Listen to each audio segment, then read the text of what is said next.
Hello everyone, today I want to talk about a bill introduced in the state of California that would likely lead to a lot of gun stores being closed completely. Now that might sound like hyperbole, but we've seen this exact thing happen in smaller situations in various cities, and this bill would be introduced statewide and maybe be a test case for other states. Stick around if you want to know more. Now, look, I'm very sweaty right now. It's very hot in here. It's summer, and I did not get AC like I said I would last year. Now, the only thing hotter than my room right now is the deals that you're going to find at today's sponsor, Wild Built Tactical. If you want to check out Wild Built Tactical, WBT Guns, I'm going to have a link to their social media down below.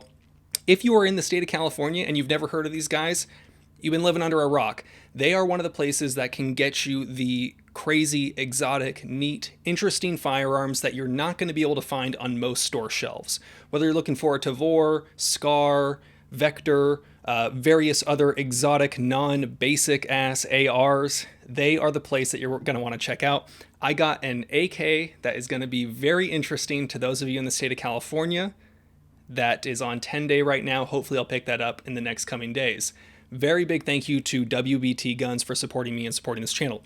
So today we are talking about Senate Bill 1384. This is a bill that has been introduced in the past in the state of California, and it seems like it still is surviving. And with the big push for gun control nationwide right now, a lot of people are looking to states like California and New York for what they plan on doing, because apparently all of the other gun control laws wasn't enough. They didn't go too far enough. They need to add more gun control because this bill that these lizard people are trying to push, this is going to be the one that stops all the violence. This bill, what it would do would add insane requirements for an FFL to record every single inch of their store, have motion sensors that are active on every single inch of the internals of their store, keyless entry systems, electronic monitoring. Now, you might think, okay, well, yeah, security cameras, that's pretty good to have, right? Yes, security cameras for a gun store would be an excellent idea. The problem is the requirements and the implementation and the way that the state is going to be requiring this would require it to be done in such a costly and prohibitive manner that would prevent most gun stores from being able to adapt. Gun stores operate, for those of you that don't know, on basically razor thin margins. I know you might think that your local gun store is probably just bending you over the table and pricing you out of existence, right? But the problem is they actually aren't making a whole lot of money. On a Glock, for example, when I worked in a gun store, wholesale price that we paid was like $460, $450. We sold them for $529. You know, with the time that it takes to log those in with the state of California, do all the extra requirements, spend an hour with the customer doing the paperwork if they're not familiar with how to fill out the paperwork, do the safe handling demonstration, do all the extra stuff, hold it on to a longer period of time. You don't really make that much money on guns, ammo, especially with ammo background checks now, and gun accessories. So they don't really make a whole lot of money. I honestly don't know how most gun stores survived, other than the fact that demand has been absolutely massive. Now, we saw in San Francisco when basically these exact laws and requirements were enacted, the last gun store in San Francisco closed. Do you think that most of the gun stores that are operated by probably older people that maybe are ready to retire anyway, places in more rural locations where maybe they don't even have wireless internet in some locations unless it's through a satellite service like Verizon or something like that at their business, there's a lot of places that might not have the ability to offer or have these types of off-site data cloud monitored inspections and security systems.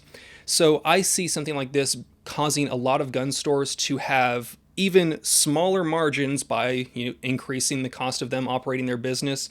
One of the interesting things is that they specifically put in there that even though this law would be revolutionary in the form of how restrictive it is, and it likely would lead to gun stores eventually closing, they specifically put a little carve out saying that, hey, if a local government wants to make the laws even more strict, as long as those laws don't contradict our laws, you guys can make even more strict requirements.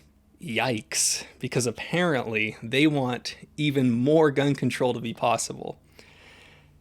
There's a whole lot going on in this bill. It seems as if it hasn't had a whole lot of movement as of late, but it's something that I wanted to get on your radar because this bill, like AB 1227, is one of the bad ones. These bills would potentially drive stores out of business and price you out of being able to afford a firearm, potentially putting some people who already don't have the greatest access to the legal means to purchase a gun from having even a harder time.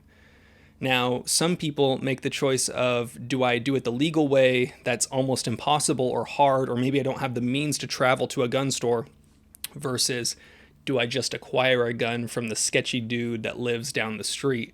So I don't like the idea of forcing people to make those decisions. I want people to have an easy access to a legal means to defend themselves, because let's be real, not everybody is at the point where they want to be able to manufacture a machine gun in their garage.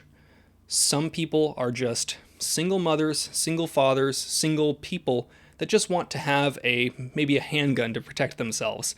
Not everyone is necessarily like you and me watching these videos, making this type of content. If you're interested in this bill, I'm going to have it linked down in the description. I'm also going to have a link down to Wild Bill Tactical for supporting me. I very much appreciate them. Please feel free to drop a comment, like, subscribe, comment on how sweaty I am because it is sweaty season. You guys know the drill. Have fun, be safe, stay dangerous. Peace.